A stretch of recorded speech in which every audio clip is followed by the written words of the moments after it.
দিন এবং রাত তফাৎ আছে। তার মাঝে এই না যে একটা মানুষের প্রতি একটা আবেগ কাজ করে, তারপরে যখন আবেগটা শেষ হয়ে যায় তখন বিবেকে কাজ করে।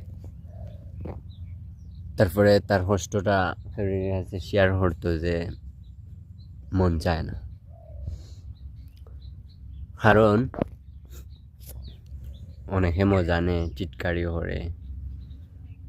তোমার কষ্ট দেখিয়া অনেকের কাছে অনেক খুশি লাগে। ইভেন আমি যখন একটা কষ্টের মাঝে থাকি, আমি আমার ফ্রেন্ড সার্কেল বা যারার কাছে হই, আমি মনে করি ওরার কাছে আমি হইয়া আমার দুঃখ সুখ রে শুনাইয়া আমি মনে করি যে না, আমার দুঃখ গেছে কি হাঁটি গেছে। আসলে তা না। আসলে মেন হতে হয়েছে কি, ওরা তোমার নিয়ে মজা করে, তোমার নিয়ে ক্রিটিসাইজ করে, তোমার নিয়ে মানে অনেক কিছু। সো এটা থেকে বিরত থাকার দরকার। কারণ আমি পাইছি, আমি অনেক মানুষের কাছে পাইছি, বাট বিশেষ করে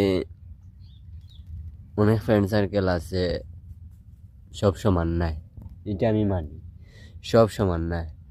কিন্তু কিছু ফ্রেন্ড সার্কেল আছে তোমার জিনিস মনে করো তুমি একটা প্রবলেমও পড়ছো, তুমি তারে শেয়ার করছো, করার পরে ও প্রবলেমটারে হে কিতা করবো, মনে করো প্রাইভেটলি মনে না করিয়া প্রাইভেসি করবো, মানে পাবলিকলি করবো। প্রাইভেট মনে করতো না, পাবলিকলি মনে করিয়া হে টিটকারি মস্করা মজা করবো, ফানোর খাতারও নিব গিয়া। তো তখন সময় আরও আমরা মানে যেটা হইমু আরও হার্ডলি ভাবে আমরা কষ্ট পাইলাই। আর মনে মনে ভাবলাম যে না, তারে আমি হইলাম, যে আমার কষ্টটা বুঝলো, বুঝার পরেও হে আমার সাথে মজা টিটকারি মস্করা করে। আর বিশ্বাস করিত তারে, আরো বিশ্বাস করিত